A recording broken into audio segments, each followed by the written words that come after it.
Hello everyone. Welcome to 8 steps on how to sell a house.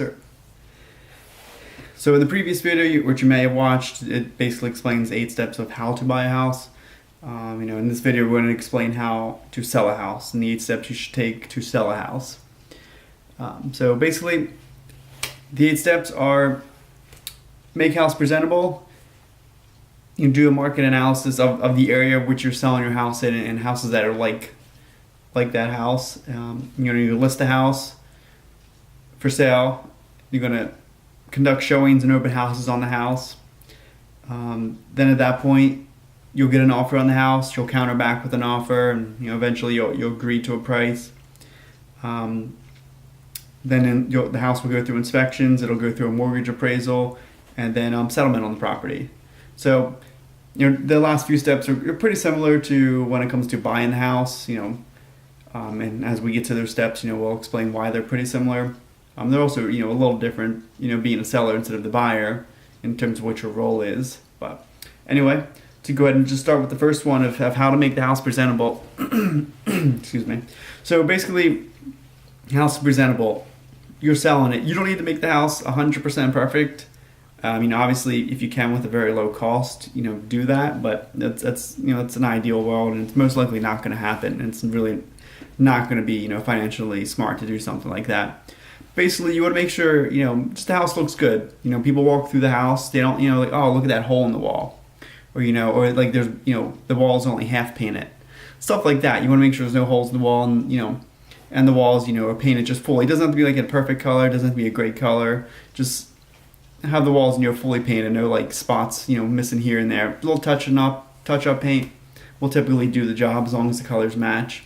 And obviously you want to make sure, obviously it still is your house, and you like things the way they are, but it would definitely go a long way in making the house, not cluttered as much if it is cluttered, if that's how your house currently is. Just don't have stuff all over the place, because people are just going to focus on that when they come in, and you don't want them to focus on that because, it's not their stuff.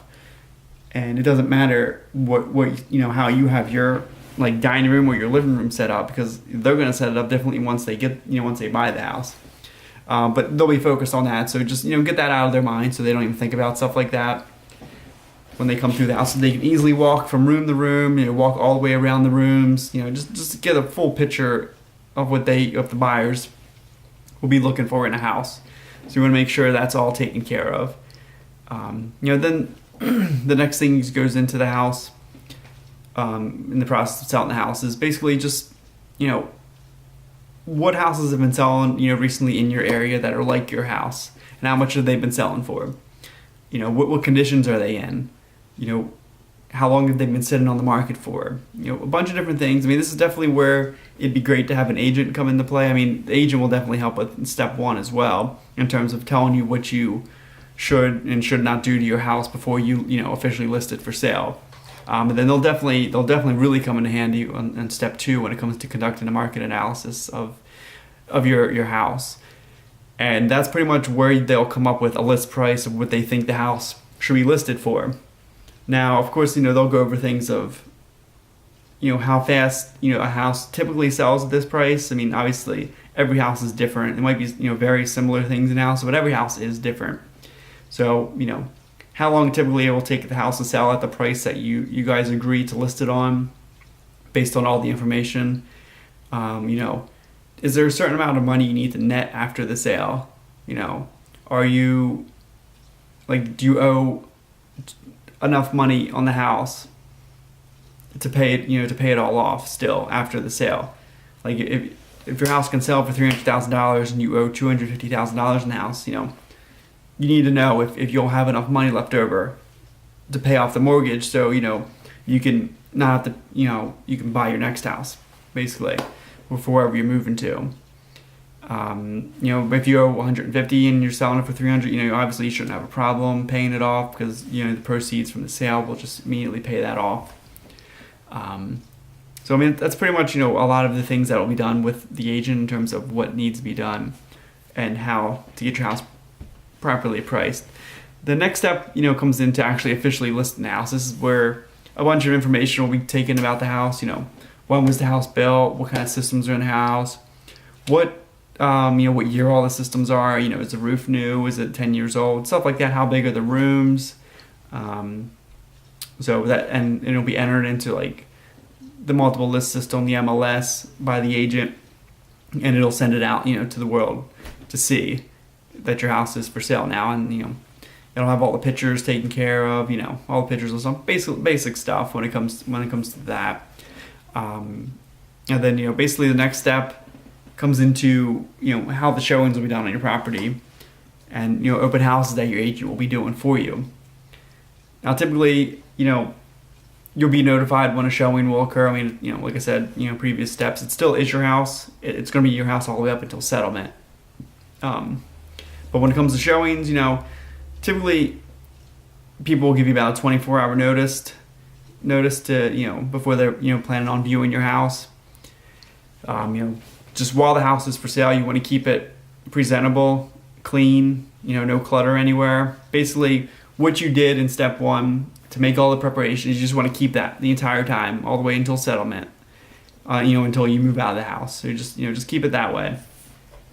That way when the showings are going on, they'll go on and have it without, a big problem or anything like that. And throughout the showings and the open houses, you'll be getting feedback from buyers typically, what they thought about the house. Is it something that the buyers were looking for? Did the buyers think the house was terrible? Did he like the house? They just thought it was too much. Did they find like a better deal somewhere else to buy a house? Many different things. You'll find that in the feedback as the showings are going on. You're not always going to get the feedback, and showings may not happen as frequent as you would like them to happen.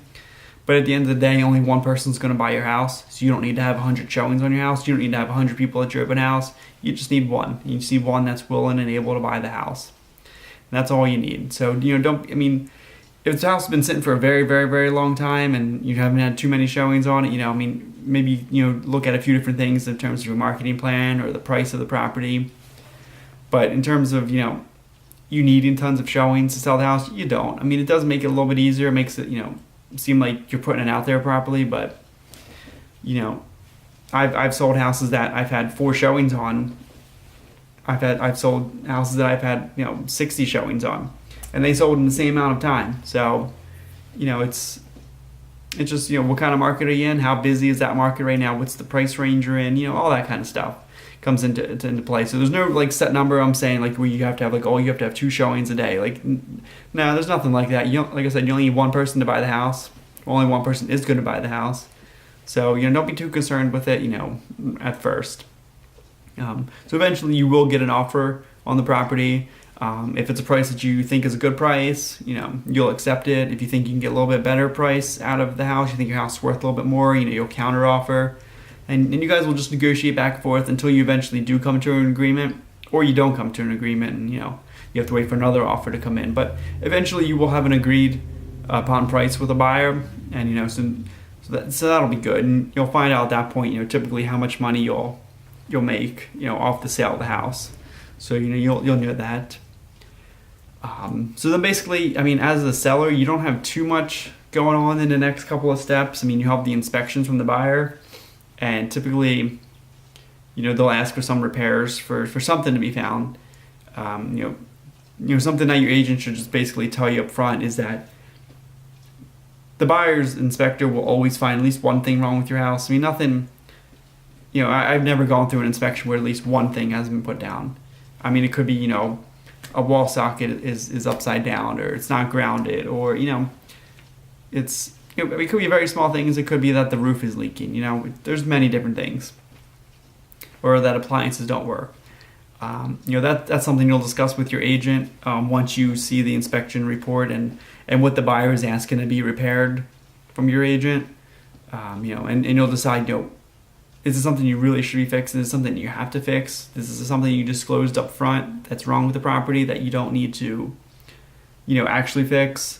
So, you get through that, and once you get through the inspections, you'll be on to the next step, which is basically the buyer will have, their mortgage company come in to do an appraisal on the property to make sure that, the house is worth what you guys are saying it's worth. And, if the people are buying it with cash, then typically they may still have an appraiser come through, look at the house. They may not. But basically, the house needs to appraise for what the buyer is willing to pay for it, so that way they can get approved for a mortgage. That way they can actually buy the house. And then once that happens, once the appraisal's taken care of, assuming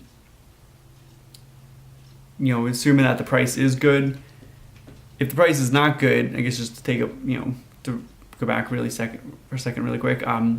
If the price actually comes in a little bit lower than what you agreed to sell it for, there's a couple of different options that will happen from there. Either the buyer doesn't have to buy the house because they're not going to get approved for the mortgage.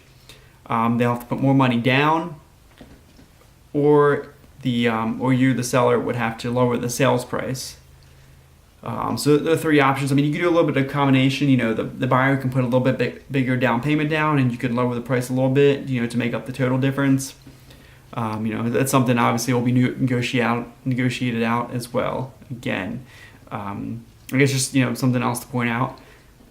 Negotiations don't stop once the offer has been accepted. I mean, they will go through the inspections, they'll go through the appraisal if needed, and that's typically it's just going to go on and on. I mean, it's under contract. You have terms of the contract, and that allows for more negotiations as the process goes on. Now after you do get the appraisal, you'll go to settlement. This is where you will sell your house, and it'll no longer be yours. You'll be out of the house before this day, and you'll give the keys to the buyer. You typically don't sign. You'll sign a few documents there. I mean, when you bought the house, you'll notice you probably sold and signed tons of documents. And I mean, since you're the seller, you don't have too much to do. You sign a couple of papers here and there. And you just sit there and wait for the buyer to sign their documents, and you give the key away, you get your check, and you go about your day. And maybe you have to buy a house, maybe you go on to do that, but that's basically the 8 steps in selling a house. If you thought this video was pretty helpful, a little helpful hints. I mean, I know there was a little bit of breaks here and there, but if you thought this was helpful, please give it a thumbs up. If you like the real estate videos, the information that's being put out on this channel, by all means, go ahead and subscribe to it. We have more coming out. I mean, you should have if you wanted to, there was a video right before this that came out stating about how 8 steps to buy a house. We'll have another video coming out soon, explaining, how to fix your credit to buy a house, or what you should look for in your credit to make sure it is good enough to buy a house. So a couple different things, we got coming out soon. So, I mean, hope you enjoy it. Hope it's helpful. Hope you learned something. If you have any questions about selling a house, just go ahead and shoot, ask a question down below. I mean, I'll answer it if I can. Most likely should be able to. So, yeah, hopefully this was good, and I'll talk to you guys soon.